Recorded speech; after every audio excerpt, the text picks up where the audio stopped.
సిలువ కేవలం యేసుక్రీస్తుతో ప్రారంభమైన శిక్ష కాదు. అంతకు మునుపే ప్రాచీన కాలం నుండి ప్రపంచంలో రాజులు విధించే శిక్షలలో ఒక శిక్ష సిలువ శిక్ష. కానీ యేసు ప్రభువును వేయడం వల్ల అదంత పాపులర్ అయిపోయింది. అదే యేసు ప్రభువును కాకుండా ఈ పక్కన ఒక దొంగ ఉన్నాడు, ఆ పక్కన ఒక దొంగ ఉన్నాడు, అలాంటి దొంగలు మన తల మీద ఉన్న వెంట్రుకలంతమంది వేయబడ్డారు. రాజద్రోహం చేసిన వారు సిలువ వేయబడ్డారు, దొంగతనాలు చేసిన వారు సిలువ వేయబడ్డారు, లేకపోతే అన్యాయాలు అక్రమాలు చేసిన వారు, అలాగే ఎవరినైతే జయించి రాజుల్ని తీసుకొచ్చారో ఆ శత్రు రాజ్యాల వాళ్ళు కూడా సిలువలు వేయబడ్డారు. ఇలా ప్రాచీన కాలం నుంచి కూడా సిలువ అనేది అమలులో ఉన్నటువంటి శిక్ష. దాని గురించి చరిత్ర పుటలలో మనం వెతకగలిగితే చరిత్రలో దీనికి సంబంధించినటువంటి ఆధారాలు చాలానే ఉన్నాయి. యేసు ప్రభువు వేయబడ్డాడు కాబట్టి సిలువ మీద, సిలువ ఇప్పుడు మోస్ట్ పాపులర్ ప్రపంచం అంతా కూడా, నాట్ ఓన్లీ ఇండియా. యేసు ప్రభువు అంతర్జాతీయ రక్షకుడు, జాతీయ రక్షకుడు కాదు. యేసు ప్రభు ఎవరు? అంతర్జాతీయ రక్షకుడు, international, not national, international saviour lord Jesus Christ. భలే భలే ఆనందంగా ఉంటుంది నాకు ఆ మాట చెప్పేటప్పుడు. సూర్యుడు ప్రపంచానికి ఒక్కడే అన్నట్టు, చంద్రుడు ప్రపంచానికి ఒక్కడే అన్నట్టు, యేసుక్రీస్తు ఇంటర్నేషనల్. అంత ప్రపంచ రక్షకుడు, ప్రపంచ రక్షకుడు. అందుకే ఆయన స్టేట్మెంట్ కూడా చాలా విచిత్రంగా ఉంటుంది. లైట్ ఆఫ్ ద వరల్డ్, నేను లోకమునకు వెలుగై ఉన్నాను. లైట్ ఆఫ్ ద వరల్డ్, నేను ప్రపంచానికి వెలుగును అని తనను తాను పరిచయం చేసుకున్నటువంటి మహనీయుడు మన రక్షకుడైనటువంటి యేసుక్రీస్తు. ఇక్కడ ఒక మాట మీకు చెప్తాను. ఈ సిలువ ప్రాచీన కాలంలో చాలా హీనమైనది, ఘోరమైనది, విలువలేనిది. ఇప్పుడు మనకి శిక్షలు ఉన్నాయి. ఆ శిక్షల్లో మనందరికీ బాగా తెలిసినటువంటి శిక్ష ఏంటంటే, సిలువలో మరి ఈ శిక్షల్లో భయంకరమైన శిక్ష ఈ సిలువ శిక్ష అయితే ఇప్పుడు మనకి అమల్లో ఉన్న శిక్ష ఉరి శిక్ష అనుకోండి. కాసేపు ఉరి శిక్ష ఎవరికి వేస్తారు? తప్పు చేసిన వాళ్ళకి, అంతే కదా. ద్రోహాలు నేరాలు చేసిన వాళ్ళకి ఉరి శిక్షలు వేస్తారు. ఇన్ ద సేమ్ వే ప్రాచీన కాలంలో ఉరి శిక్ష కూడా ఉండేది. ఉరి శిక్షతో పాటు కొన్ని శిక్షలు ఉండేవి. ఆ శిక్షలలో మొట్టమొదటిది శిరచ్ఛేదనం. శిరచ్ఛేదనం అంటే తల నరికేయటం. యాకోబును ఖడ్గముతో ఏం చేశాడట? తల నరికించాడట. ఏమండి? అది శిరచ్ఛేదనం. శిరచ్ఛేదనం కాకుండా మరో శిక్ష అమల్లో ఉండేది. ఆ శిక్ష పేరు రాళ్లతో కొట్టుట. సజీవంగా బ్రతుకున్న మనిషిని కూర్చోబెట్టి ఏం చేసేవారు? రాళ్ళు తీసుకుని కొట్టేవారు. ఈ రాళ్లతో కొట్టుట స్టెఫన్ ఎలా చంపేశారు? ఏ శిక్ష స్టెఫన్కి? రాళ్లతో కొట్టి చంపేశారు.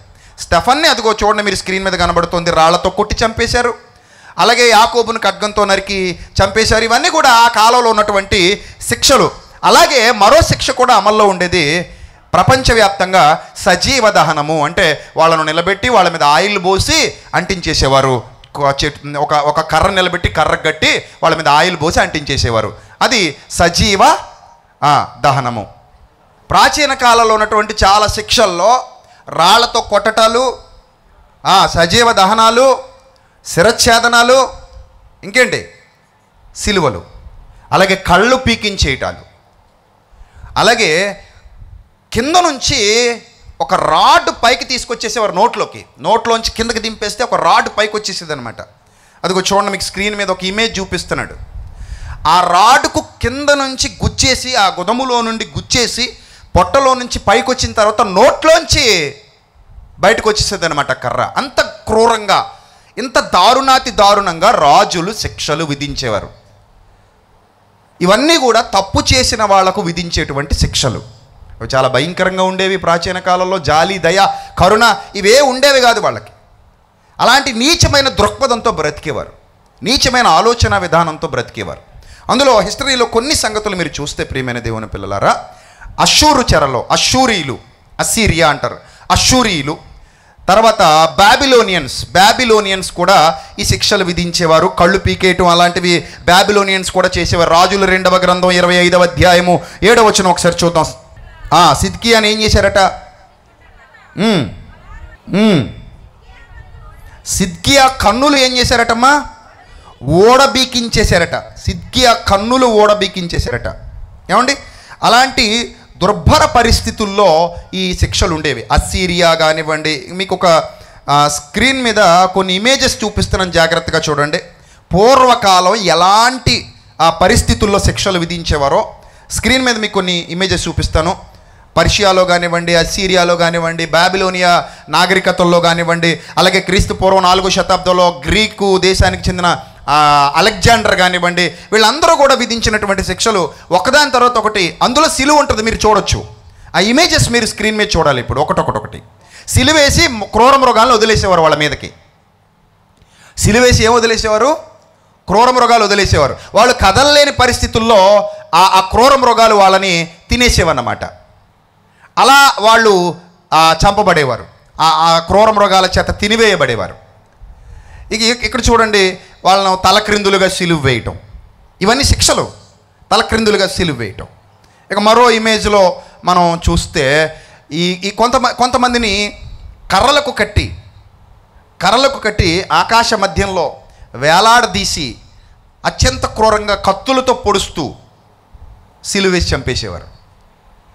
ఇలా ప్రాచీన కాలంలోనే సిలువ అమలులో ఉండేది. ప్రాచీన కాలంలోనే ఎంతోమంది ఈ విధంగా సిలువ వెయ్యబడ్డారు. చూడండి, అదిగో మీరు స్క్రీన్ మీద చూస్తున్నారు. ఇవన్నీ కూడా రాళ్ల మీద చెక్కబడ్డవి.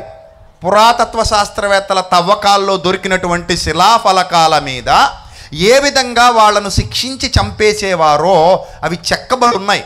ఇవన్నీ సాక్ష్యాలు, చరిత్రకు సాక్ష్యాలు. ఎందుకంటే రాజు తలుచుకుంటే దెబ్బలకు కరువా అన్నట్టు ప్రజాస్వామ్య ప్రభుత్వాల్లో అయితే కొంచెం అడగొచ్చు, కానీ రాజరికపు వ్యవస్థలో అడగటానికి కూడా అధికారం లేదు. అదిగో అలా ఘోరంగా సిలువ వేసి చంపేయటమే, వేలాడేసేయడమే. కొంతమంది అట సిలువ మీద వేలాడుతున్నప్పుడట గ్రద్దలు వచ్చి కళ్ళు పీకిపోయేవట, రాబందులు వచ్చి కళ్ళు పీకేసేవి. ఇప్పుడు రాబందులు వచ్చి కళ్ళు పీకేస్తే ఏమైనా చేయగలరా? వాడు కొట్టుకోగలరా? సిలువ మీద ఉన్న దొంగ కొట్టుకోలేడు. అంత క్రూరంగా, అంత భయానకంగా వాళ్ళను హింసించేవారు. ఎందుకంటే సిలువ అన్ని శిక్షల్లో కూడా భయంకరమైన శిక్ష ఏదంటే సిలువే. ఎందుకంటే వెంటనే మరణం రాదు. ఒక చేతిలో ఒక మేకు కొడతారు, మరో చేతిలో మరో మేకు కొడతారు, కాళ్ళలో ఒక మేకు కొడతారు, మేకు కొట్టి వేలాడేస్తే ఒక్కో రక్త బొట్టు కింద నుంచి పైనుంచి మెల్లిమెల్లిగా చిన్నగా కారుతూ ఉంటాయి. అలా కారుతూ ఉన్నప్పుడు ఒక్కొక్క ఆర్గాన్ పనిచేయడం మానేస్తుంది. ఆర్గాన్స్ పనిచేయడం మానేస్తాయి. మెల్లిగా ఒక్కొక్క ఆర్గాన్ దెబ్బతినిపోతూ ఉండగా మెల్లిగా చనిపోతారు. కొంతమంది అయితే 2-3 రోజులు కూడా ఉండేవారట సిలువల మీద. 2-3 రోజులు కూడా ఉండేవారు. అర్థమైందా? సో ప్రాణం ఎప్పుడు పోద్దో ఎవరో చెప్పలేరు. అందుకని ఒకవేళ వాళ్ళు తొందరగా చావాలనుకుంటే కాళ్ళు విరగ్గొట్టేవారట. కాళ్ళు విరగ్గొడితే మొత్తానికి సపోర్ట్ పోద్ది. సపోర్ట్ పోయి బాగా వేలాడతారు. బాగా వేలాడినప్పుడు ఏమవుతుంది? ఇంకా తొందరగా రక్తస్రావం జరిగి మనిషి చచ్చిపోతాడు.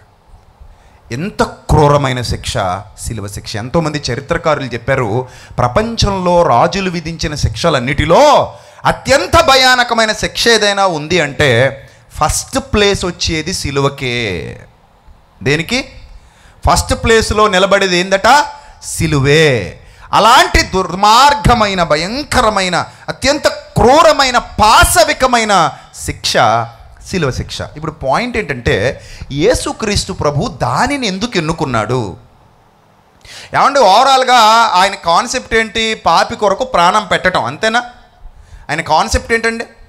పాపి కొరకు ప్రాణం ఇవ్వడం. మరి పాపి కొరకు ప్రాణం ఇవ్వడం అన్నప్పుడు శిరచ్ఛేదనాన్ని ఎన్నుకుంటే ఎంతసేపులో అయిపోద్ది బాధ? చెప్పండి.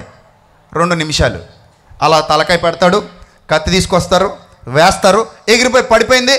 ఇది గిలగిల కొట్టుకుంటుంది బాడీ. ఒక 2-3 నిమిషాల్లో ప్రాణం పోతుంది. Easy method. ఏమండి? ఇంకా దీనికంటే కొంచెం ఇంకా ఏమైనా సులువైంది ఉందంటే ఊరు అనుకోండి, అది ఇంకా సులువైంది వేసారనుకోండి, అది కూడా 2-3 నిమిషాల్లో ఊపిరాగిపోద్ది, ప్రాణం పోద్ది.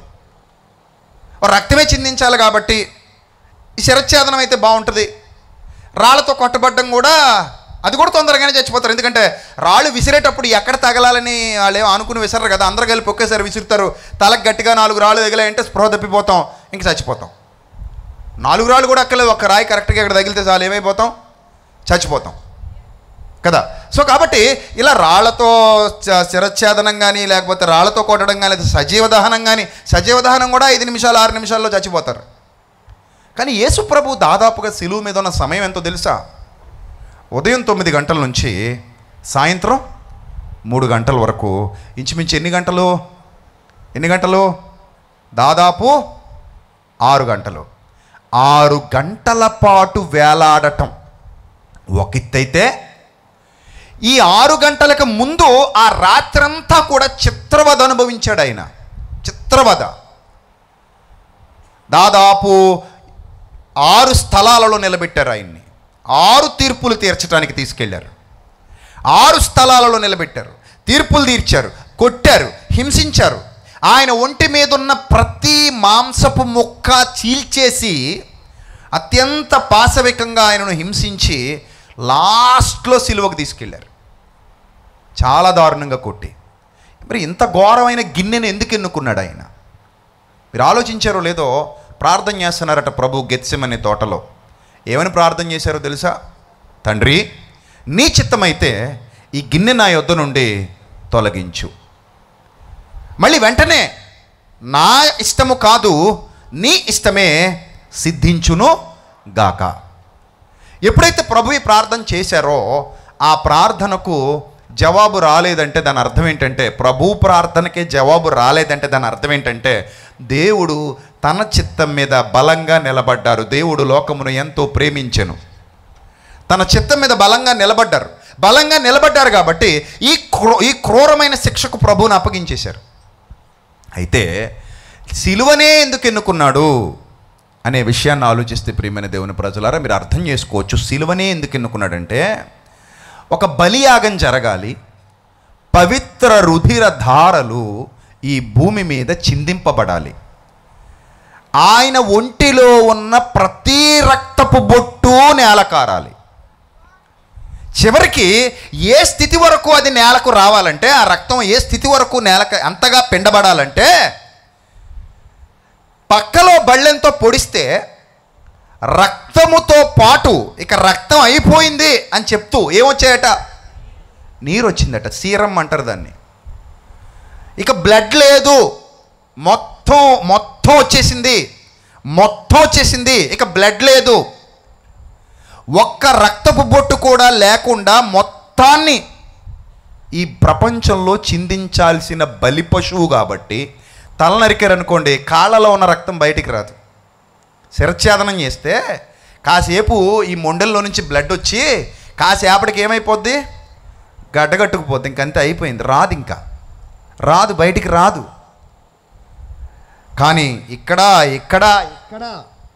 ముండ్ల కిరీటం, ఇక్కడ ఇవి కాకుండా ఒళ్ళంతా కొరడాలతో నాగలితో భూమిని దున్నినట్టుగా దున్నేశారు ప్రభువుని.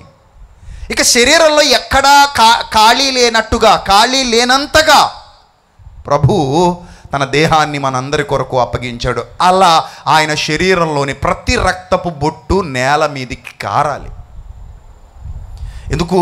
ఇదిగో లోక పాపమును మోసుకుని పోయే దేవుని గొర్రెపిల్ల పాప పరిహారార్థ బలి చెయ్యటానికి వచ్చాడు కాబట్టి.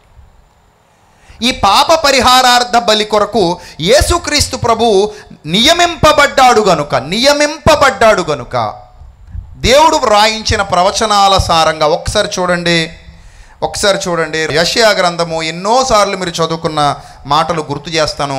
53వ అధ్యాయము యెషయా గ్రంథంలో వ్రాయబడినటువంటి ప్రవచనాలు. యెషయా ప్రవచించాడు.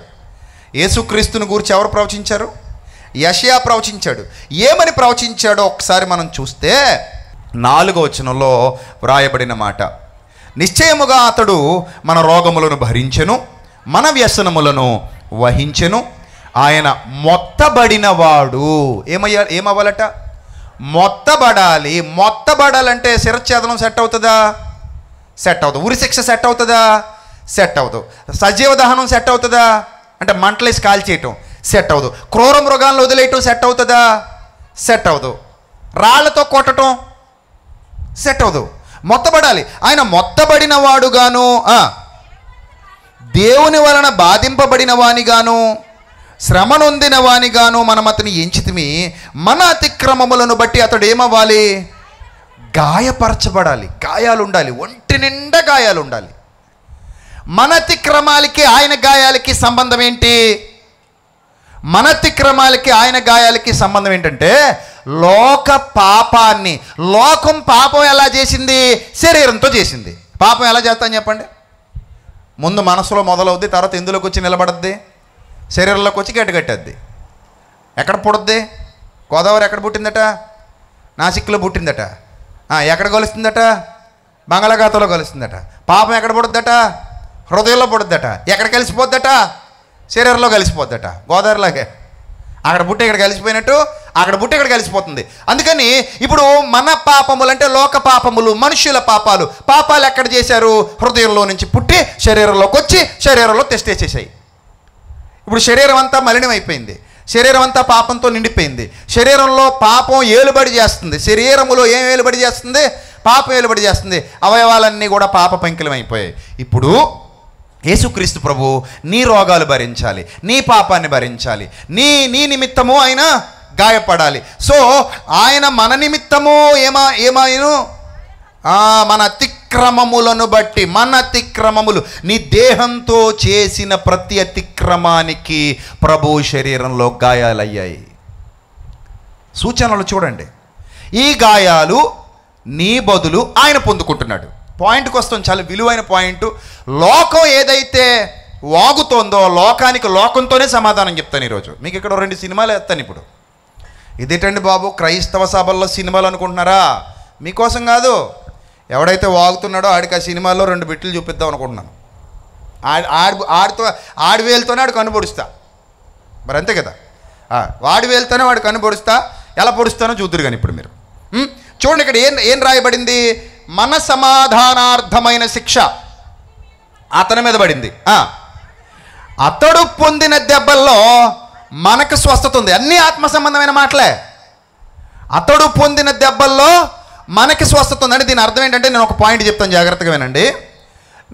నా లైఫ్లో జరిగిన చిన్న ఇన్సిడెంట్ చెప్తాను మీకు. నేను ఒకరోజు ఎవరో ఒక ఆయన చిన్న విషయంలో గొడవకు రమ్మంటే, ఎప్పుడో చాలా లాంగ్ ఎగో 2006 ఆ టైంలో నేను కొంచెం ర్యాష్గా ఉండేవాడిని. ఇదే ఊరిలో, ఇక్కడే కదా పుట్టాను, ఇక్కడే పెరిగాను, ఇక్కడే ఉన్నాను, ఇక్కడే మాట్లాడుతున్నాను. మిమ్మల్ని అందరినీ మా ఊరికి రప్పించుకున్నాను. సో అప్పుడు ఒక రోజు ఏం జరిగిందంటే, ఒక కుర్రాన్ని కొంచెం గట్టిగా కొట్టా. తప్పు చేశాడని తెలిసి వార్నింగ్ ఇస్తే, ఆ తర్వాత వాడేదో చిన్న వెకిల్ పనులు చేస్తే అసలు గట్టిగా కొడితే వాడు వెళ్ళి మొత్తం వాళ్ళ ఊరందరినీ తీసుకొచ్చాడు. వాళ్ళు ఊరందరినీ తీసుకొస్తే దాదాపు 200 మంది వచ్చేసారు. 200 మంది వచ్చినా నేను ఫ్యాన్ రాడ్ వేసుకుని మా ఫ్రెండ్స్ ఒక ఇద్దరిని తీసుకుని ముందుకెళ్ళి నిలబడ్డారండి చూసుకుందామని. సో గట్టిగా గొడవ పెద్దదైంది. గొడవ పోలీస్ స్టేషన్ దాకా వెళ్ళింది. సో ఇష్యూ పెద్దదవుతుంది. కేసు ఫైల్ చేస్తే, ఎఫ్ఐఆర్ ఫైల్ చేస్తే లైఫ్ పోద్దని మా నాన్నగారు ముందుకొచ్చి, మరి ఇప్పుడు ఉన్నారు లేదు కానీ ఇక్కడ ఉండి ఉంటారు. మా నాన్నగారు ముందుకొచ్చి మా అన్నయ్యతో, అరే బాబు, కొట్టినోడిని నేనని చెప్పి నా మీద ఎఫ్ఐఆర్ వేసి నన్ను పంపించేయండిరా, ఆడి మీద ఎందుకురా కేసు, ఆడి బదులు నేను పోతా జైలుకి అన్నాడు ఈయన. నేను వెళ్ళలేదులేండి, అప్పుడు ఎఫ్ఐఆర్ అవ్వలేదు. అవనిస్తామంటే ఏదో అవ్వలేదులేండి. సో మా నాన్నగారు నన్ను కన్నారు కాబట్టి నా మీద ఉన్న ప్రేమ కొద్దీ ఏంటట, నా మీద పడాల్సింది ఎవరి మీద వేసుకుందాం అనుకుంటున్నారు? ఆయన మీద వేసుకుందాం అనుకుంటున్నారు. దీన్ని ప్రపంచం పిచ్చి అంటదా, ప్రేమ అంటదా? ప్రేమనే కదా అంటది. అంటే శిక్ష ఎవడొకడు భరించాలి. ఆ శిక్ష నా బదులుగా ఎవరు తీసుకుందాం అనుకుంటున్నారు? మా నాన్నగారు తీసుకుందాం అనుకుంటున్నారు. రైట్.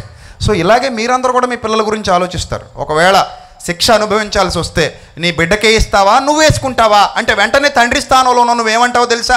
నా బిడ్డకు వద్దండి, ఆ శిక్ష ఏదో నాకేసేయండి, నేను తీసుకుంటాను తప్ప నా బిడ్డకు మాత్రం ఆ శిక్ష విధించడానికి నేను ఒప్పుకోను అంటాం.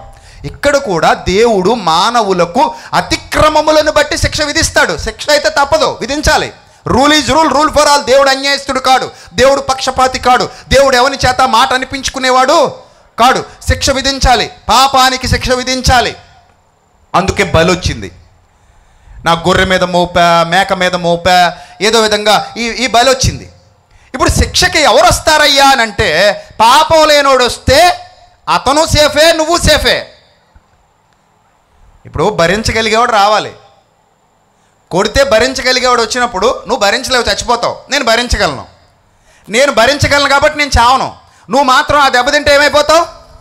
చచ్చిపోతావు. ఇప్పుడు దెబ్బ నువ్వు తినాలా, నేను తినాలా? చెప్పాలి, ఎవరు తినాలి? భరించగలిగేవాడు తినాలి. ఇప్పుడు ముగ్గురు ఉన్నారు అనుకోండి. ఇక్కడ ఇతడు తప్పు చేశాడు. ఇక్కడ రెండోవాడు ఏ తప్పు చేయలే. మొదటివాడి శిక్ష రెండోవాడు భరించడానికి వచ్చాడు. కానీ రెండోవాడు బలహీనుడే, మొదటివాడు బలహీనుడే. ఈ దెబ్బ మొదటివాడు తిన్నా చచ్చిపోతాడు, రెండోవాడు తిన్నా చచ్చిపోతాడు. కానీ మూడోవాడు ఉన్నాడు బలవంతుడు, చనిపోడు. దెబ్బ తిన్నా చనిపోడు. కాబట్టి ఎవరు వెళ్ళాలి ఇప్పుడు? 1 వెళ్ళాలా, 2 వెళ్ళాలా, 3 వెళ్ళాలా? చెప్పండి, ఎవరు వెళ్ళాలి? 1 వెళ్ళాలా, 2 వెళ్ళాలా, 3 వెళ్ళాలా? మూడోవాడు వెళ్ళాలి. ఆ మూడోవాడే యేసుప్రభు. ఈ రెండోవాడు ఎవరు? ప్రధాన యాజకుడు, లేకపోతే శాస్త్రి, లేకపోతే ఇంకొకటి ఎవడో సంఘ సంస్కర్త, ఇంకోటి ఎవడో మహానుభావుడు, ఇంకోటి ఎవడో గొప్పోడు, ఇంకోటి ఎవడో దేవుడు అనబడుతున్నాడు. ఎవడైనా అనుకోండి, అతడు బలహీనుడే. ఈ దెబ్బ తింటే చచ్చిపోతావు. నువ్వు కాయలేవా దెబ్బ, నువ్వు తట్టుకోలేవా దెబ్బ. ఆ దెబ్బ ఎవరు తినాలంటే, అసలు పాపం అనే పదానికి అర్థమే తెలియలేనోడు తినాలి. అర్థమైందా? ఆల్రెడీ పాపం చేసి మారానండి, నేను తినొచ్చా అండి అనకూడదు. నువ్వు మారినా ఏ మారినోడివే కదా. మచ్చ ఉంది నీకు సెట్ అవ్వవు. అందుకే మచ్చ ఉన్నాయి సెట్ అవ్వట బలికి. చూసారా పాత నిబంధనలో ఏవి సెట్ అవ్వట? మచ్చలోనే తీసుకురాకండి, కుంటి తీసుకురాకండి, గుడ్డి తీసుకురాకండి, పనికిరాని తీసుకురాకండి. మరి ఏ ఉండకూడదు? కుంటుది ఉండకూడదు, డాగ్ ఉండకూడదు, మచ్చ ఉండకూడదు, గుడ్డిదేయకూడదు, మంచిది ఉండాలి. ఆ మంచిదే యేసుక్రీస్తు. లోక పాపమును మోసుకొని పోయే దేవుని గొర్రె పిల్ల. ఏ రక్తపు బొట్టులోనూ ఒక్క చుక్క పాపం అంటించుకొని మహనీయుడు కాబట్టే ప్రతి రక్తపు బొట్టు ప్రపంచం కోసం ధారపోశాడు. అదే యెషయా భక్తుడు రాస్తున్నాడు. ఏమని రాస్తున్నాడు చదవండి ఒకసారి కిందకి. మనమందరము గొర్రెల వలె త్రోవ తప్పిపోతిమి, మనలో ప్రతివాడు తనకిష్టమైన త్రోవకు తొలిగెను, యెహోవా మనందరి దోషమును అతని మీద మోపెను. మనందరి దోషమును ఎవరి మీద మోపెను? అతని మీద మోపెను. మనందరి దోషమును అతని మీద మోపెను. ఇది ఒకసారి గుర్తుపెట్టుకోండి. ఎందుకంటే చాలామంది ఏమంటారంటే, మనందరి దోషాన్ని అతని మీద మోపడం ఏంటండి? ఎవడ పాపం ఆడే భరించాలి. మన ఎవరో రాధా మనోహర్ దాస్ అనుకుంటా ఒక ఆయన, చాలా తప్పు. అతను మాట్లాడే విధానం చాలా తప్పు. రాధా మనోహర్ దాస్ చాలా తప్పు. ఎందుకంటే ఎక్కడ ఏదో ప్రజాస్వామ్య దేశంలో ఉన్న నోటుకొచ్చినట్టు వాగే ఇచ్చే అనుకుంటున్నాడు ఆయన. ఇప్పుడు నేను అలా మాట్లాడేచ్చు, నాకు పెద్ద విషయం. ఇప్పుడు రాధా మనోహర్ దాస్ మాట్లాడినట్టు, లేకపోతే మతోన్మాదులు అందరూ మాట్లాడినట్టు ఒక వీడియో పెట్టుకుని కెమెరా పెట్టుకుని మాట్లాడలేనా నేను? వాళ్ళకంటే ధైర్యంగా మాట్లాడగలను. ఎందుకంటే వాళ్ళకి ఇంకా దన్ను తక్కువ, నాకు దన్ను ఎక్కువ. వాళ్ళకి ధైర్యం తక్కువ, నాకు ధైర్యం ఎక్కువ. మాట్లాడి జనంలోకి వెళ్ళి రాగలను నేను. అంత దమ్ముంది నాకు గుండెల్లో. అస్సలు భయపడిన ఎవరికి. కానీ సంస్కారం అడ్డొస్తుంది. అరే ఎందుకు, మనకు అవసరమా? తప్పు కదా అలా మాట్లాడు. ఎందుకంటే కొంతమంది విశ్వాసులు, ఆ విశ్వాసాలు కలిగిన వాళ్ళు ఉన్నారు, వాళ్ళని బాధ పెట్టాలి. నేను వాళ్ళని బాధ పెట్టలేక మౌనంగా ఉంటాను. మాట్లాడటం పెద్ద కొనుక్కు రావాలా? బోలెడు మాట్లాడొచ్చు. ఏదో స్టూడియో దొరికింది, మైక్ దొరికింది, నోరు ఉంది కదా అని వాగేయడం తప్పు. ముందు నీ గురించి నువ్వు చూసుకో. సరే మాట్లాడుతూ అంటాడు ఒకడట, ఒక ఉదాహరణ ఏదో చెప్పాడు. ఎవరోనట ఇద్దరు వెళ్ళారట. ఇద్దరు వెళ్తే నేను భోజనం చేస్తే నీ గడుపు నిండిపోద్దా అన్నాడట. ఇప్పుడు మాట్లాడితే శవం 3 మేకులు పీక్కోలేకపోయాడు. ఆ శవాన్ని పూజిస్తున్నారు ఇళ్ళు. అరే శవం కాదురా దరిద్రుడా, సజీవుడై తిరిగి లేచాడరా పనికి మళ్ళీ దరిద్రుడా అనాలనిపిస్తుంది. కానీ అనలేకపోతున్నాను, బాధేస్తుంది. ఎందుకంటే ఆయన శవం కాదు, ఆయన 3వ దినాన్ని తిరిగి లేచాడు. నువ్వు శవం అంటావు ఇట అలాగా? ఈ శవం ఎలా అయ్యాడు ఆయన? ఇప్పుడు సజీవుడై తిరిగి లేచాడు, దానికి ఒక పెద్ద టాపిక్ ఉంది. మట్టి కట్టుకు మరో రూపమా, నిరీక్షణతో నిత్య జీవమా అని పక్కనే ఇక్కడ ఊరిలో 4-5 రోజులు మాట్లాడాను అదే టాపిక్ మీద. దాని గురించి ఒక పాట కూడా రాశాను. మానవ దేహాలకు ఉంది మహిమ రూపమని ఒక పాట కూడా రాశాను దాని మీద. ఆయన ఈ శవం కాదు, ఆయన సజీవుడైన వానిని మీరెందుకు మృతులలో వెతుకుచున్నారని చెప్పబడిన ప్రపంచంలో ఏకైక వ్యక్తి మహాచక్రవర్తి నా యేసుక్రీస్తు. ఇంకోటి ఎవడైనా అలాంటి వాడు ఉన్నాడేమో చూపెట్టు, నీకన్నా దమ్ముంటే చూపెట్టు. ఎవడో లేడు అలాగా చరిత్రలో. ఏదైనా కట్టు కదా రాసి చూపించుకోవాలి తప్ప చరిత్రలో ఎక్కడ అలాంటి వాడు కానరాడు బిడ్డ. అది power of Lord Jesus Christ. ఆయన శవం కాదు, ఆయన మృతులలో నుండి లేచిన మొట్టమొదటి మహాశక్తి సంపన్నుడు. ఎలా లేవగలిగాడు? మృతులలో నుండి 3వ దినాన మృత్యుంజయుడే ఎలా లేవగలిగాడంటే పాపం లేదు, మరణం ఆయన మీద అధికారం కలిగి లేదు. సో మరణానికి ఆయన మీద అధికారం లేదు కాబట్టి, ఆబ్వియస్లీ పాపానికి అధికారం లేదు కాబట్టి 3వ దినాన మృత్యుంజయుడై తిరిగి లేచాడు. అయితే ఇప్పుడు చాలామంది అడుగుతున్న ప్రశ్న ఏంటి? ఆ ప్రశ్న ఏమండి, అంత బాగానే ఉంది కానండి, మనం కడుపు నింటే మనం తింటే మన కడుపు నిండుద్దండి. ఎప్పుడో 2000 సంవత్సరాల కిందట చచ్చిపోయినోడు ఇప్పుడున్న నిన్ను ఎలా రక్షించగలడు? ఆయన ముందు చచ్చిపోతే నువ్వు తర్వాత పాపం చేసావు కదా, అంతే కదా. ముందు ఆయన చచ్చిపోయాడు, నువ్వు పాపం ఎప్పుడు చేసావు? 2023లో చేసావు. ఆయన ఎప్పుడు చచ్చిపోయాడు? 1వ సంవత్సరంలో చచ్చిపోయాడు.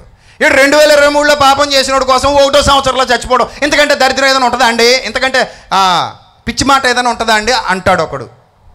అరే నాయన, అసలు అన్నింటికీ లాజిక్లు వెతికి ఆలోచించటం అనేది నీకు వస్తే ఇలాంటి పిచ్చి మాటలు నీకు రానే రావు. కలరాక మందు ఎప్పుడు వచ్చింది చెప్పు?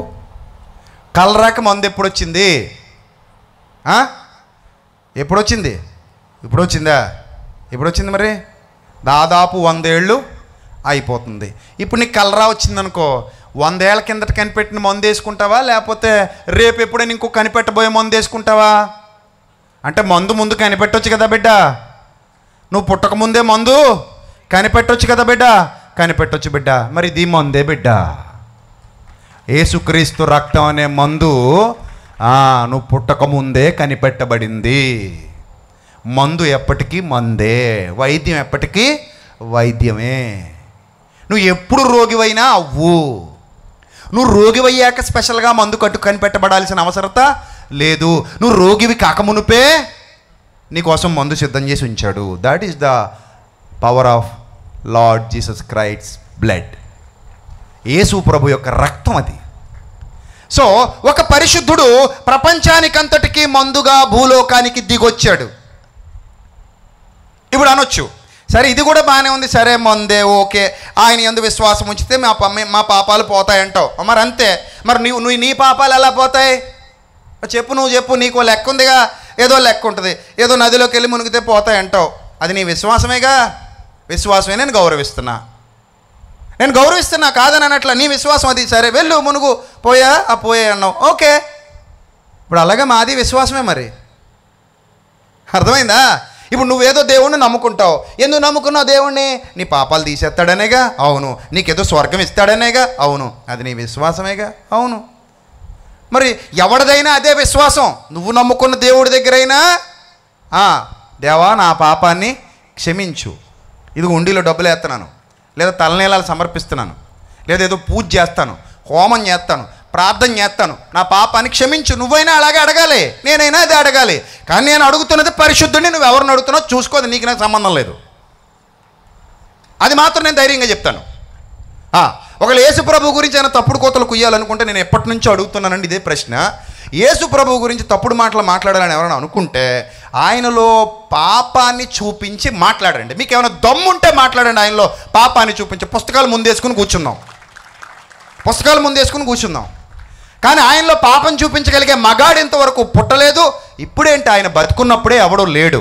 నాలో పాపం ఉన్నదని మీలో ఎవడు స్థాపించగలడని అడిగిన ఏకైక మహావీరుడు మన రక్షకుడైన యేసుక్రీస్తు. ఆ దమ్ము ఉండాలి పరిశుద్ధుడికి, రక్షకుడికి ఆ మాత్రం దమ్ము ఉండాలి.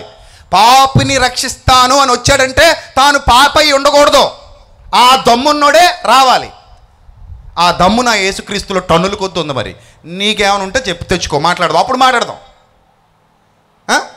అదే ఉండదు. సో కాబట్టి ఇలాంటి పనికిమాలిన మాట్లాడి బుర్రలేని మాటలు వీటిని మళ్ళీ ఆ సిగ్నేచర్ స్టూడియో వాడు, ఇంకో స్టూడియో వాడు, వాడికేదో వ్యూస్ కావాలి కాబట్టి అవన్నీ పెట్టి బయటికి తీసుకొస్తుంటారు. చూస్తాం మాకు కూడా సహనం చచ్చిపోయింది అనుకోండి, రోజు వీడియోలు వచ్చేస్తుంటాయి. ఆ తర్వాత ఇంకెవడ ఆపలేడు. మరి అంతే కదండి, ఎవడైనా ఎంతకాలం ఉపయోగపడతామండి? రోజు ఏదో మౌనంగా ఉన్నారు కదా అని దెబ్బ మీద దెబ్బ వేసేస్తుంటే దెబ్బ ముగ్గిపోద్ది ఏదో టైంలో. ఆ తర్వాత ఎవడో వెనక్కి దగ్గం.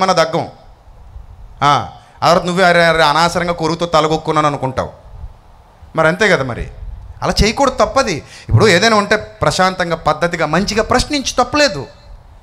ఇదిగో ఇలా ఉంది కదా, ఏంటయ్యా ఇది, ఇది ఏంటయ్యా ఇదే, అడుగు, అందంగా సమాధానం చెప్తాం.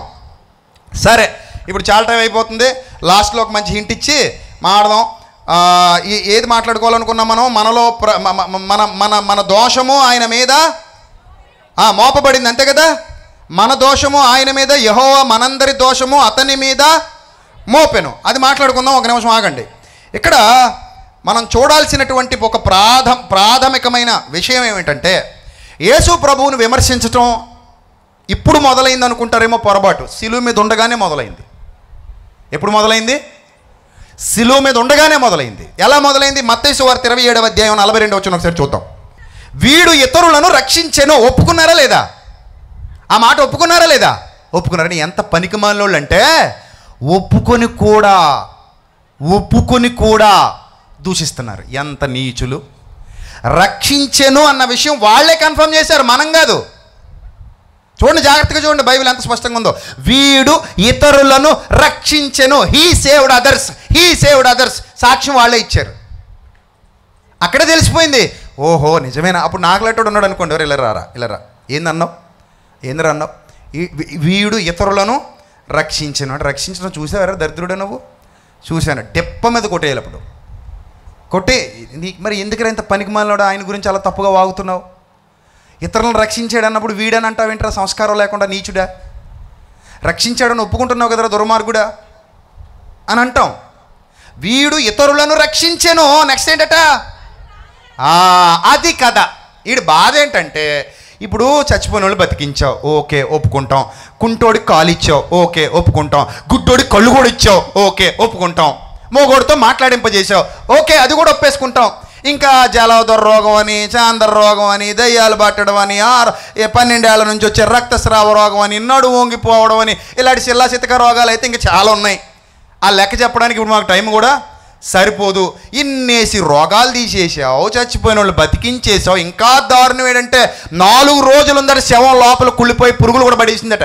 వాళ్ళ ఇంట్లో వాళ్ళే అంటున్నారు, బాబు ఏదే వద్దు బాబు శవం తమ్ముడిదైనా కంపు కామన్ బాబు, వద్దు బాబు అని వాళ్ళ అక్కలే అడ్డుపడిపోతున్నారట. అయినా కూడా ఆ రాయి తీసేయండి బిడ్డలారా అన్నాడు. తీసేశారు. లాజర్ కమౌట్ అంటే వచ్చేసాడు బయటికి. ప్రేత వస్త్రములతో చుట్టబడిన వాడై సమాధిలో నుండి బయటకు వచ్చేసాడు లాజరు. ఇవన్నీ వీళ్ళందరికీ తెలుసు. వీళ్ళకే కాదు, హేరోదుకు కూడా తెలుసు. చూడగోరెను యేసు ఎవరో అని, చూడగోరెను. జక్కయ్య కూడా యేసు మీద ప్రేమతో రాలేదు, ఎవరో సెలబ్రిటీ అట కదా అని సెట్ ఎక్కాడు. ప్రభు సెట్టు దింపేశాడు, గుండెల్లో గుణపం కూడా దింపేశాడు. వాక్యం అనే గుణపం. అందరూ ఇలా చూడాలని వచ్చిన వాళ్ళే. యేసు ప్రభు అంటే ఆ రోజుల్లో సెలబ్రిటీ చెప్పుకుంటున్నారు, అందరూ కూడా చెప్పుకుంటున్నారు. ఆయన గురించి పబ్లిసిటీ బీభత్సంగా జరిగిపోతుంది. అందరూ పెద్ద పెద్దోళ్ళు, పిలాతి ఏంటి, హేరోది ఏంటి, అందరూ యేసు ఎవరో చూడగోరుతున్నారు. అంత గొప్ప సెలబ్రిటీ యేసుక్రీస్తు ప్రభు. అందరికీ తెలుసండి ఆయన ఏం చేశాడో, అందరికీ తెలుసు. నేను బహిరంగమున అని అన్నాడు. ఇదిగో నేను ఏమీయో రహస్యమున జరిగించట్లేదు, బహిరంగంగా జరిగిస్తున్నాను. బహిరంగంగానే రండి మాట్లాడుకుందామని పబ్లిక్లో లైవ్లో పిలిచేవాడు ఆయన. అంతా ఓపెన్. యేసు ప్రభు దగ్గర దాపరికాలు ఏమీ లేవు, అంతా ఓపెనే. అంత ఓపెన్గా బహిరంగంగా యేసుక్రీస్తు ప్రభువు చేస్తున్నప్పుడు వీళ్ళందరూ చూశారు.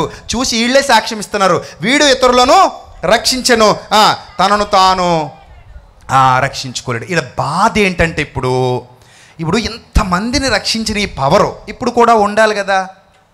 ఇప్పుడు మనం చంపుతున్నాం కదా, చంపుతున్నప్పుడు ఇతను ఏం చేయాలి చెప్పండి? ఏం చేయాలి? రక్షించుకోవాలి కదా. అంటే రక్షించుకోవడం అంటే ఏంటి? వాళ్ళ భాషలో రోమా సైనికుల్ని మట్టుబెట్టేసి, ఎక్కడున్న వీళ్ళందరినీ హతమార్చేసి, తాను ఆ శిలువ శిక్ష వేయకుండా బయటకు వచ్చేసి సంసోన్ లాగా పచ్చిగాడిద దవడ ఎముకతో 1000 మందిని లేపేయాలన్నమాట, పట్టుకోవడానికి వచ్చిన వాళ్ళని. అలా లేపేస్తే వీళ్ళకి ఎలా కనబడేవాడట? అబ్బో అనుకునేవారు. అయితే అలా చేస్తే నమ్మేస్తారా వీళ్ళు? అలా చేస్తే నమ్మేస్తారా? గొలియాతు లాంటి వాడు ఎవడన్నా దొరుకుతాడేమో ఎత్తుక్కుంటారు మళ్ళీ ఈయన మీదకి.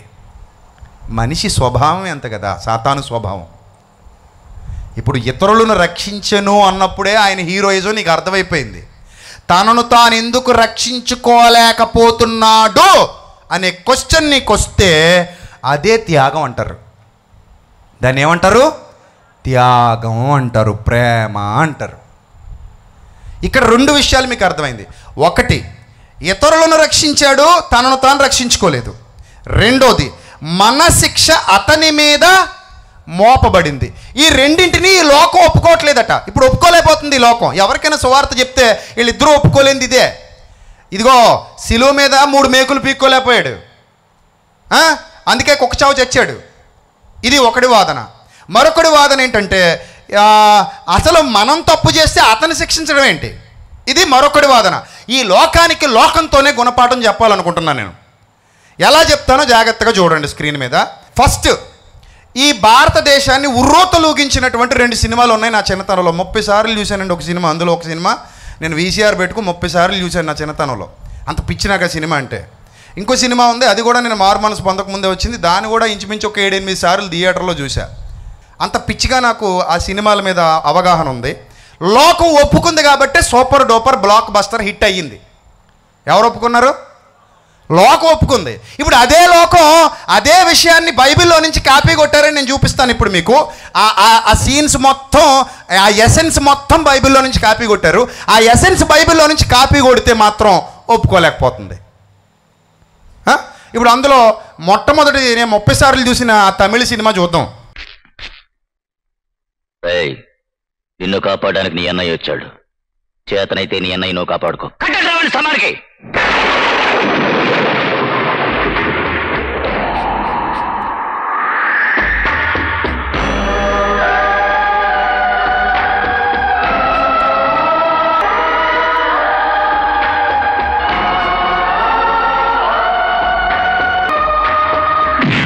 అర్థమైంది కదా మీకు ఈ సీన్? ఈ సీన్లో భాష అనే హీరో తమ్ముడు కోసం దెబ్బలు తింటున్నాడు అండి. ఎవరి కోసం దెబ్బలు తిన్నాడు? తమ్ముడు కోసం. తప్పు అసలు శిక్ష ఎవరు భరించాలి? ఇప్పుడు ఆ స్తంభానికి కట్టేసి ఎవరిని కొట్టాలి? తమ్ముడిని కొట్టాలి. తమ్ముడిని కొడుతూ అనంటే అన్నయ్య ఊరుకుంటాడా? ఊరుకోడు. అందుకని ముందుకు వచ్చాడు. మామూలుగా ఈ భాష తనను తాను రక్షించుకోలేనోడా కాదు. ముంబైలో మహా పెద్ద డాను. ఆయన పేరు చెప్తే ఒకసారి చెప్తే 100 సార్లు చెప్పినట్టు అందరూ పోసేస్తారట. అంత పెద్ద క్యారెక్టర్ అది. అలాంటి క్యారెక్టరు తనను తాను తగ్గించుకొని తనను తాను రిక్తునిగా చేసుకొని ఆ భాష అనే గొప్ప క్యారెక్టర్ని విడిచిపెట్టి మాణిక్యంగా మారి ఆ ఊరు వదిలేసి ఇంకొక ఊరికి వచ్చేసి ఆటో కొనుక్కుని ఆటో నడుపుకుంటూ తమ్ముడు కోసం చెట్టుగా ఆ స్తంభానికి కట్టబడి దెబ్బలు తిన్నాడు. ఇప్పుడు దీన్ని బైబిల్ నుంచి కాపీ కొట్టారు. ఎసెన్స్ అంటాను నేను. యేసుక్రీస్తు కూడా పరలోకంలో మహాశక్తి సంపన్నుడుగా కలిగి ఉన్నది ఏది ఆయన లేకుండా కలగలేదు. గాలిని గద్దించగలిగే దమ్ముంది, సముద్రాన్ని గద్దించగలిగే దమ్ముంది. అంత గొప్ప శక్తివంతుడు భూమి మీదకి తనను తాను రిక్తునిగా చేసుకుని ఏమీ లేనివాడిగా వచ్చి ఆయన కూడా కట్టబడి కొట్టబడ్డాడు తన తమ్ముళ్ళ కోసం, తన చెల్లెళ్ళ కోసం అని నేను అంటున్నాను. మరి దాన్ని సూపర్ హిట్ చేసినప్పుడు దీన్ని ఎందుకు అట్టర్ ఫ్లాప్ అంటున్నావురా పనికి మాలినోడా అని అడుగుతున్నాను. లోకాన్ని అడుగుతున్నాను, క్రైస్తవ్యాన్ని కాదు. ఇప్పుడు అది సూపర్ హిట్ సినిమాయా అట్టర్ ఫ్లాప్ సినిమాయా? Super hit. ఇప్పటికీ ఆ సీన్ చూస్తుంటే గూస్ బంప్స్ వస్తుంటాయి. అందులో రజనీకాంత్ యాక్టింగ్ అలా ఉంటుంది. భాష మొత్తం పుస్తకం మీద రాసేయమంటే రాసేయగలను నేను, అంత అలా చూశాను. సో అలా అంత గొప్పగా ఉంటుంది మరి రజనీకాంత్ యాక్టింగ్ అందులో. మరి దాన్ని ఒప్పుకునే కాబట్టి సూపర్ హిట్ చేసింది ఈ లోకం. మీకు నచ్చింది కదా అది, ఆ సీన్ నచ్చింది కదా, అందులో రజనీకాంత్ త్యాగం నచ్చింది కదా. అంత ఆవేశాన్ని కూడా అణిచేసుకున్నాడు. ఆ ఆవేశాన్ని మళ్ళీ ఒక సీన్లో చూపిస్తాడు. ట్రైన్ వెళ్తుంది ట్రర్రమని, అప్పుడు వస్తుంది బయటికి, కోడితే వెళ్ళి పూలను పట్టుకుపడిపోతాడు. ఫైట్ అయ్యాక లేస్తాడు, తర్వాత మళ్ళీ ఎలివేట్ చేస్తాడు. అలాగే యేసుక్రీస్తు కూడా యోధా గోత్రపు కొదమ సింహంలో రాబోతున్నాడు. అప్పుడు ఉంటుంది నీకు అర్థం అవుతుంది అది ఏంటో, ఆయన పవర్ ఏంటో. తనను తాను ఎందుకు రక్షించుకోలేకపోయాడో, 12 సేనా వ్యూహాల కంటే సైన్యాలు ఎక్కువ ఎలా వస్తాయో, ఆయన పవర్ ఎలా ఉంటుందో, ఆయన శక్తి ఎలా ఉంటుందో, ఆయన ఎలివేషన్స్ ఎలా ఉంటాయో చూద్దు. కానీ భాషలో రజనీకాంత్ ఎలివేషన్స్ కంటే 100 టైమ్స్ ఎక్కువ ఉంటాయి. ఎందుకంటే సినిమా కాబట్టి వాళ్ళకి నచ్చినట్టు తీస్తారు కల్పితాలు, కానీ అదంతా ఒరిజినల్, మరి మామూలుగా ఉండదు. కాబట్టి హిట్ చేసావా లేదా ఈ విషయాన్ని? బైబిల్లో ఉన్న ఎసెన్స్ కూడా ఇలాంటిదే కదా, ఎలాంటిదే కాదా? పాయింట్ చెప్పండి. తమ్ముడు కోసం అన్న చచ్చిపోయాడండి, అది అన్న దెబ్బలు తిన్నాడండి. నా కోసం నా యేసుక్రీస్తు దెబ్బలు తిన్నాడండి. అందులో నీకు త్యాగం కనబడి సినిమా హిట్ అయితే మరి ఇందులో నీకు ఎందుకు త్యాగం కనబడట్లేదు? ఆ విషయాన్ని అది అబద్ధమైనా అంగీకరించావు, నిజాన్ని మాత్రం అంగీకరించడానికి కుళ్ళి చచ్చిపోతున్నావు. అది అబద్ధం, నిజం కాదు అది. ఇది నిజం. ఆయన ఆయన వేసుకున్న రక్తం రంగు రక్తం, ఈయన కార్చిన రక్తం నిజమైన రక్తం. ఆయన చేసిందంతా యాక్టింగ్, ఈయన చేసిందంతా నిజం. ఒక అబద్ధాన్ని ఏమో నమ్మి హిట్ చేసావా, డబ్బులు తగిలేసి మరీ చూసావా వెళ్ళి, ఒక నిజాన్ని చెబుతుంటే మాత్రం ఏడుస్తున్నావా? ఏమైనా అర్థం ఉందా దీనికి? మీరు చెప్పండి. ఒక అబద్ధాన్ని ఏమో హిట్ అన్నావు, ఒక నిజాన్ని మాత్రం ఫ్లాప్ అంటున్నావు. ఏమైనా బాగుందా? అందుకే చెప్పాను, నీ వేలుతో నీకన్నే పొడుస్తానరా బిడ్డ అని.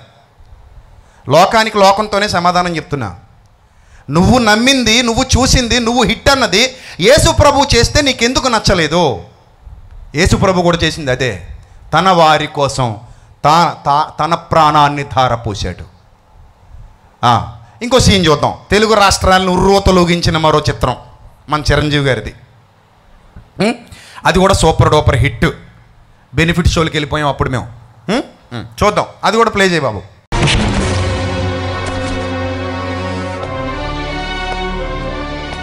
షౌకత్ అలీ ఖాన్ ఒక స్టూడెంట్ తప్పితే సరిగ్గా పాఠం చెప్పిన ఆ మాస్టర్ది తప్పు.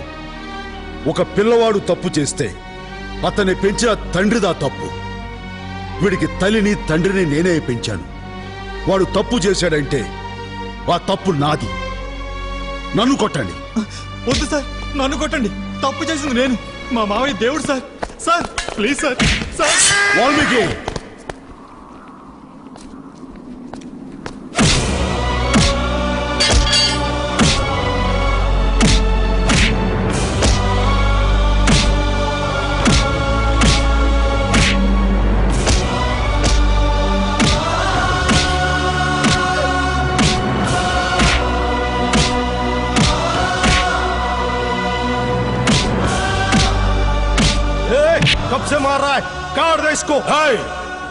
ఆ వాల్మీకి ఎవరో తెలుసా?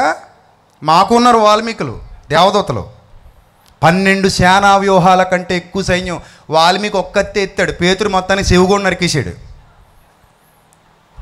వాల్మీకి ఎత్తిన కత్తిని చిరంజీవి ఆపితే పేతురు కత్తెత్తి చెవి నరికేస్తే ఆ చెవిని మా యేసుప్రభు అంటించేశాడు. అది అబద్ధం, నేను చెప్పేది నిజం. ఈ అబద్ధం తెలుగు సినిమా ఇండస్ట్రీలో ఎప్పటికీ రికార్డులు క్రియేట్ చేసింది. ఇంద్ర సినిమా తెలుగు సినిమా ఇండస్ట్రీలో రికార్డులు క్రియేట్ చేసింది. ఆయన త్యాగం చేశాడు. మా మామయ్య దేవుడు అంటున్నాడు అక్కడ. నేను తప్పు చేశాను, నన్ను కొట్టండి అంటున్నాడు. ఆయన ఏమంటున్నాడు? లేదు, మా మేనల్లుడు తప్పు నా మీద వేసుకుంటా, మా మేనల్లుడు తప్పుకి నేను శిక్ష అనుభవిస్తా అని ముందుకొచ్చాడు. ముందుకొస్తే ఆయన వెనకాల ఆయన గ్యాంగ్ ఉంది. ఈయన కూడా బాగా పవర్ఫుల్ క్యాండిడేట్ ఇంద్రసేనారెడ్డి. ఒకప్పుడు తనను తాను తగ్గించుకుని రిక్తుడిగా చేసుకుని కాశీకి వచ్చాడు. ఏంటి ఇప్పుడు కాశీలో ఉంటున్నాడు. ఇది కూడా సూపర్ డూపర్ హిట్ వీళ్ళకి. ఇప్పుడు యూట్యూబ్లో బూతులు తిట్టే దరిద్రులందరూ చూసిన వాళ్ళు ఇవన్నీ. వాళ్ళు హిట్ చేస్తేనే అంత హిట్ అయింది అది. ఇప్పుడు అవేమో హిట్ చేసావు, ఇప్పుడు అదే సీన్ మా బైబిల్ కాపీ కొట్టేశారు వాళ్ళు. ఆ క్యారెక్టర్ మా యేసుప్రభుది, ఆ మేనలుడి క్యారెక్టర్ మాది, ఆ వాల్మీకి క్యారెక్టర్ దేవదూతలది. సో ఇంత ఈ క్యారెక్టర్లోని ఎసెన్స్ అంతా తీసేసుకుని సినిమాలుగా తీస్తే బాగా ఇష్టపడి చూసి సూపర్ డూపర్ హిట్ అంటున్నప్పుడు ఇదే విషయం బైబిల్లో వ్రాయబడింది. ఫిలిప్పీ పత్రిక 2వ అధ్యాయం 6వ వచనంలో ఎంత గొప్పవాడు ఏ స్థాయికి వచ్చాడో, ఎంత గొప్పవాడు ఎంతగా తనను తాను తగ్గించుకున్నాడో, ఎంత గొప్పవాడు మన కొరకు తన ప్రాణాన్ని ధారపోశాడో. ఇది బైబిల్ చరిత్ర, 1000 సంవత్సరాల క్రిందటి నిజ చరిత్ర. మన అతిక్రమముల నిమిత్తము ఆయన గాయపరచబడ్డాడు, మన దోష శిక్ష ఆయన మీద మోపబడింది. ప్రేమతో త్యాగం చేశాడు. మీకు బొమ్మ చూపించాను కాబట్టి ఇప్పుడు బాగా అర్థం అవుతుంది వాళ్ళకి, మనకు కాదు. త్యాగం అది త్యాగమే తప్ప మరోటి కాదు. రెండోది, వీడు ఇతరులను రక్షించెను, తనను తాను రక్షించుకోలేకపోయినాయి. అంటే ఇప్పుడు చిరంజీవి అసమర్థుడు అక్కడ దెబ్బలు తిన్నాడు. ఏమంటాడు తెలుసా నెక్స్ట్ డైలాగ్లో? తప్పు నా వైపు నుండి కాబట్టి తలంచుకుని వెళ్ళిపోతున్నాను అలీ ఖాన్. లేదంటే ఇక్కడ నుంచి తలలు తీసుకెళ్ళేవాడిని అంటాడు. అబ్బాబా మనోళ్ళు వీళ్ళేసి సీట్లు చింపేసి మేము కూడా ఎగిరాలండి. అది డైలాగ్ అంటే ఒంటి మీద రోమాలు నెక్కబడి చేస్తుంటే అదే మా ఓడి బలి చెప్పేసాడు డైలాగ్. ఇదే డైలాగ్ యేసుప్రభు చెప్పాడు. పిలాతు ఆయన అప్పగించాడు కాబట్టి ఇదిగో నేను నిన్ను ఏదైనా చేయడానికి నాకు అధికారం ఉందని నీకు తెలుసు కదా యేసుప్రభు అంటే ఆయన అంటాడు. పిలాతు ఆయన ఇస్తే తప్ప నీకే అధికారం ఉండదు. అయినా నన్ను నేను అప్పగించుకుంటున్నాను సిలువుకి, నన్ను నేను అప్పగించుకుంటున్నాను కాబట్టి నువ్వు నన్ను సిలువేయగలుగుతున్నావు. లేకపోతే నువ్వు కాదు కదా, మీ తాత ముత్తాతలు దిగొచ్చినా ఏమి చేయలేరు. ఒక్క మాట చెప్తే 12 సేనా వ్యూహాల కంటే ఎక్కువ సైన్యాలు దిగిపోతాయి పరలోకం నుంచి. వాటిని తట్టుకోవటం నీ వల్ల కాదు కదా, నీ బాబుల వల్ల కూడా కాదు. యేసుప్రభు ఆల్రెడీ చెప్పేశాడు ఆ మాట. ఈయన తలలు తీసిపోతానంటాడు, ఆ ఉత్తి మాట అది. కోడిగుడ్డుతో కొట్టేశారు ఆయన్ని ఆ ఎలక్షన్ టైంలో. బాధపడ్డాను నేను చాలా. అప్పటికి నాకు చిరంజీవి అంటే చాలా ఇష్టం. బాధపడ్డాను, అరే రే మా చిరంజీవిని కోడిగుడ్డుతో కొట్టేసాడు ఎవడో దరిద్రుడని. సో కాబట్టి అది అబద్ధం. ఆ అబద్ధాన్ని కూడా నేను ఇష్టపడ్డావు, కానీ నిజాన్ని మాత్రం ఇష్టపడట్లేదు. నిజాన్ని ఇష్టపడట్లేదు. అది త్యాగం. ఇప్పుడు మన దోష శిక్ష అతని మీద మోపబడిను, ఒప్పేసుకుంటున్నాం. రెండోది, వీడు ఇతరులను రక్షించెను, తనను తాను రక్షించుకోవాలి. దెబ్బలు ఎందుకు తిన్నాడయ్యా రజనీకాంత్? అంత సైన్యం ఉంది కదా అక్కడ. తింటాడు తింటాడు తింటాడు తమ్ముడు కోసం తింటాడు, కుటుంబం కోసం తింటాడు. ఆ పాత్ర అలా ఉండాలి.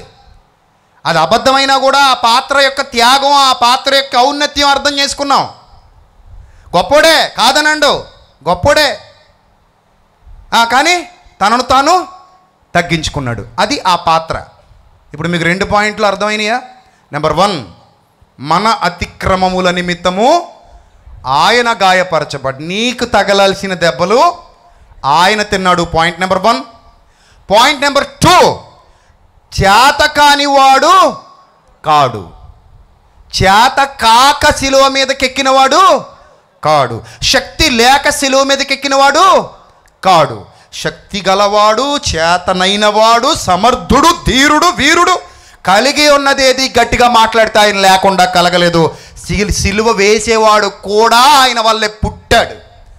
That is the power of Lord Jesus Christ. సిలువ వేసేవాడు కూడా గట్టిగా మాడితే రోమా ప్రభుత్వం ఆయన కనుసన్నల్లో కదులుతోంది. వాళ్ళు భోజనం చేస్తున్నారంటే ఆయన సెలవే. అర్థమైందా? అలాంటోడు తనను తాను ఏం చేశాడు? తగ్గించుకున్నాడు. తనను తాను తగ్గించుకున్నాడు. ఎంతగా తగ్గించుకున్నాడంటే, సినిమా హీరోలు తగ్గింపది నిజం కాదు, అది అబద్ధం. అది నటన. ఇప్పటివరకు మీరు స్క్రీన్ మీద చూసిందంతా నటన. దానికే ఇప్పటికీ అభిమానులం అయిపోయాం. అభిమానులం అయిపోయాం అవ్వలేదా? నటనకి అభిమానులం అయిపోయాం. ఒక సినిమా రిలీజ్ అయినప్పుడు నేను కాలేజ్ చదువుకుంటున్నాను, పేరు చెప్పను, కానీ ఆ నటనకి పిచ్చోడిని అయిపోయి మార్నింగ్ షోకి వెళ్ళి మళ్ళీ ఇంటికి వచ్చేసి తొందరగా రెడీ అయిపోయి ఫస్ట్ షోకి వెళ్ళిపోయి మళ్ళీ థియేటర్లో నుంచే కబురు పంపించేసి సెకండ్ షో టికెట్లు తెప్పించుకుని ఒకే రోజు 3 సార్లు మండపేటలో షో చూసి ఇంటికి వచ్చా. అక్కడికి పిచ్చి సావక మళ్ళీ రిపీటెడ్గా థియేటర్లకు వెళ్ళి ఆ సినిమా చూసేవాడిని. అంతలాగా ఇక అభిమానం సంవత్సరాల పాటు కొనసాగింది. చివరికి ఆయన సినిమా పేరు నాకు పెట్టేసి మా ఊళ్ళో పిలుచుకునేవారు. అలాగైపోయింది పరిస్థితి. ఏంటి, ఒక అబద్ధాన్ని నేను అంత ఇష్టపడ్డానా? ఎస్. ఒక అబద్ధానికి నేను బానిసనయ్యానా? ఎస్. ఒక అబద్ధం నాకు అంతలా నచ్చేసిందా? ఎస్. It's true. ఒక అబద్ధాన్ని నేను అభిమానించానా? ఎస్. ఒక నటనను నేను అభిమానించానా? Yes. No doubt at all. అంతగా ఒక నటనను అభిమానించిన నేను నిజాన్ని ఎందుకు అభిమానించకూడదు? నిజాన్ని ఎందుకు నేను ప్రేమించకూడదు? నిజాన్ని ఎందుకు ప్రకటించకూడదు? ఇప్పుడు నేను వెళ్ళి తెరగట్టి భాష సినిమా అయితే ఎవడన్నా అడ్డుకుంటాడండి? ఇదిగో నువ్వు తమిళోడి సినిమా తెలుగు వేయడానికి వీల్లేదో అంటాడు ఎవడైనా? అండు. అది యేసుప్రభు గురించి మాడితే మాత్రం కింద పైన ఊడు రావాడు చచ్చిపోతుంటాడు. మరి అర్థం కాదు. ఆయన ఇంకో దేశం దేవుడు అంటాడు, ఈడేది దేశాన్ని కొనేసినట్టు. నిజం చెప్తే నీకేంటి నొప్పి? వినేవాడు వింటాడు, వినలేనోడు మానేస్తాడు. నువ్వు కూడా చెప్పు నిజాలు, వినేవాడు వింటాడు, అంతే కదా. సో యేసు ప్రభువు చేత కానివాడు కాడు. క్లియర్. అందుకే లోకమా నీకు పాఠం చెప్పడానికి ఈ సభలోకి ఆ లోకాన్ని తేవాల్సి వచ్చింది. లైవ్లో చూస్తున్న వాళ్ళు కూడా విజయప్రసాద్ రెడ్డి సినిమాలే చూపిస్తున్నాడని అనకండి. బుర్రనోడైతే అండు, బుర్రలేనోడు అంటాడు. నేను నిజాలు చెప్తున్నా. లోకం ఏ విషయంలో అంగీకరించింది, ఏ విషయంలో అంగీకరించడానికి ఏడుస్తుంది, ఎక్కడ నీకు అది నచ్చింది, ఎక్కడ నీకు నచ్చట్లేదు. అబద్ధానికి జనకుడు అబద్ధాన్ని చూపిస్తేనేమో భుజాల మోసుకు తిరిగావు. అదే దేవాది దేవుడు నిజాన్ని తన బ్రతుకులో చూపిస్తే మాత్రం, ఆయన కుమారుని జీవితంలో చూపిస్తే మాత్రం ఒప్పుకోవడానికి చచ్చిపోతున్నావు. కాబట్టి ప్రశ్నలు వేసే నీకే సమాధానాలిచ్చి నీ జీవితం ప్రశ్నార్థకంగా మారిపోకుండా చూసుకో అని నా మాటలు చెప్పి ముగిస్తున్నాను. దేవుడు నీ మనోనేత్రములను వెలిగించునుగాక. తలలు వంచండి, చిన్న ప్రార్థన చేసుకుందాం. సర్వశక్తుడా, సర్వోన్నతుడా, దయగల ప్రభువా, కృపగల దేవా, మీ పవిత్ర నామానికి స్తుతులు స్తోత్రాలు తండ్రి. మీ కుమారుడు చేతగాని వాడు కాదు. ఆయన సిలువను ఎన్నుకున్నది మా కోసం. ఆయన మా కొరకు గాయపరచబడ్డారు. ఆయన మా అతిక్రమములను తన భుజాన వేసుకున్నారు. ఇది లోకం నమ్మినా నమ్మకపోయినా నిజము సత్యము. అబద్ధాలను ఆశ్రయించిన లోకం, అబద్ధాలని భుజాన మోసిన లోకం, అబద్ధాలని నమ్మిన లోకం, అబద్ధాలని గౌరవించిన లోకం నిజాల్ని గౌరవించలేకపోతుంది.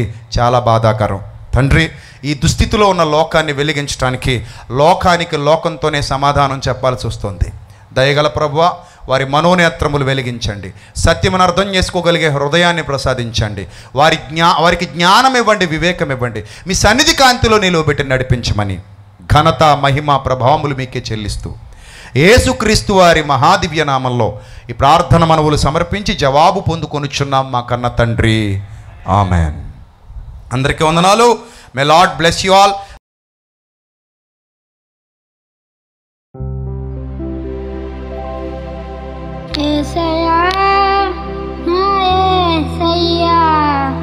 సిలువలో వేలాడారు, మనకు సంప్రాణం పెట్టారు. యేసయ్యా, నా యేసయ్యా. మై డియర్ బెన్నీ జోసెఫ్, నీ జ్ఞాపకాల జడిలో తడుస్తూ పరదైసులో ఎప్పటికైనా నిన్ను కలవాలనే తపనతో పయనిస్తూ నీకోసమే ఈ గీతం అంకితం.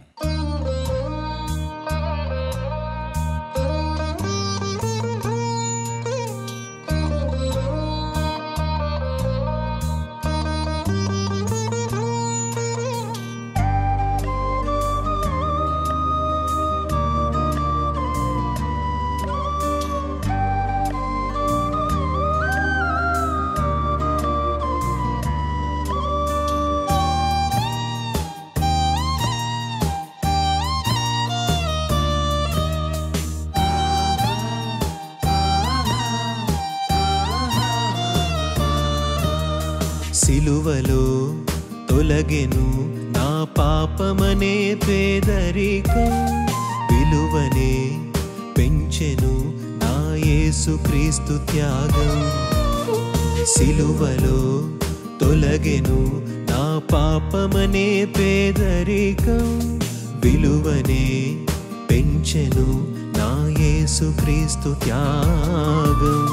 పరిశుద్ధతను ఐశ్వర్యం కృప ద్వారా ఇక నా సొంతం, పాపాత్ముడు అను దారిద్ర్యం తొలగించినది ప్రభు రక్తం. నేను ధనవంతుడను, క్రీస్తునందు కడుగబడ్డాను, ఇకపై పాపిని కాను, కృప ద్వారా రక్షణ పొందాను. నేను ధనవంతుడను, క్రీస్తునందు కడుగబడ్డాను, ఇకపై పాపిని కాను, కృప ద్వారా రక్షణ పొందాను. సిలువలో తొలగెను నా పాపమనే పేదరికం, విలువనే పెంచెను నా యేసుక్రీస్తు త్యాగం.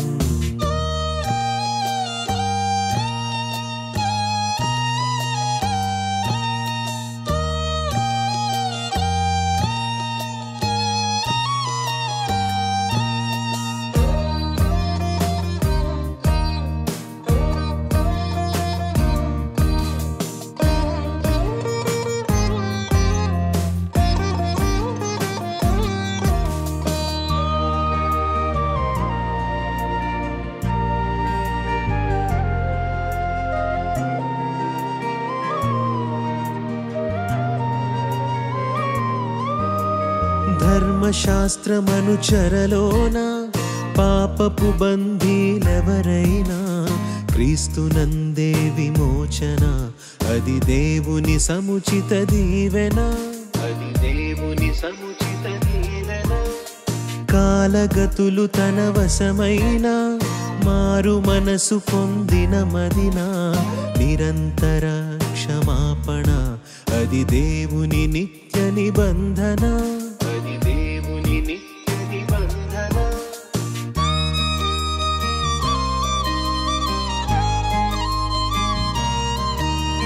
ధర్మశాస్త్రమనుచరలోన పాపపు బందీలెవరైనా క్రీస్తునందే విమోచన అది దేవుని సముచిత దీవెన. కాలగతులు తన వశమైన మారు మనసు పొందిన మదిన నిరంతర క్షమాపణ అది దేవుని నిత్య నిబంధన. నేను పరిశుద్ధుడను క్రొత్తగా జన్మించాను క్రీస్తునందు స్వాస్థ్యమయాను శాశ్వతమగు జీవము పొందాను. నేను పరిశుద్ధుడను క్రొత్తగా జన్మించాను క్రీస్తునందు స్వాస్థ్యమయాను శాశ్వతమగు జీవము పొందాను. సిలువలో తొలగెను నా పాపమనే పేదరికం విలువనే పెంచెను నా యేసుక్రీస్తు త్యాగం.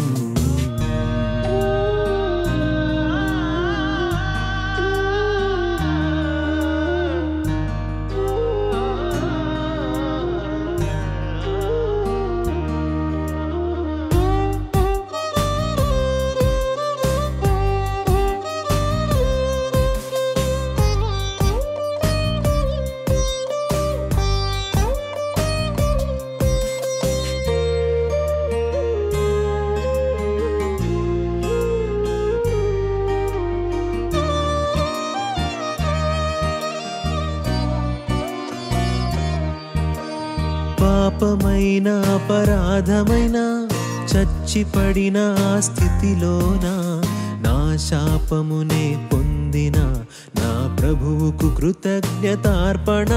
నా ప్రభువుకు కృతజ్ఞతార్పణ. పాడుబడిన నా దేహమున దైవ మందిరమునే నిలిపిన పరిశుద్ధునికి నివేదన ఇది పరిశుద్ధాత్ముని సూచన. పరిశుద్ధాత్ముని సూచన.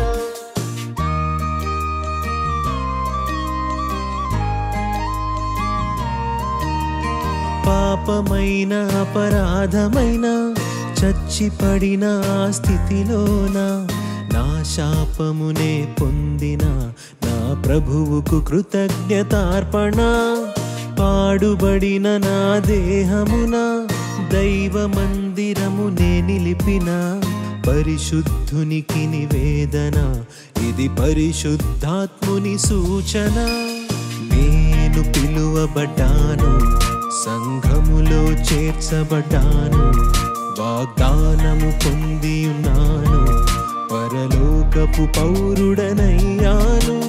నేను పిలువబడ్డాను సంఘములో చేర్చబడ్డాను వాగ్దానము పొంది ఉన్నాను పరలోకపు పౌరుడనయ్యాను.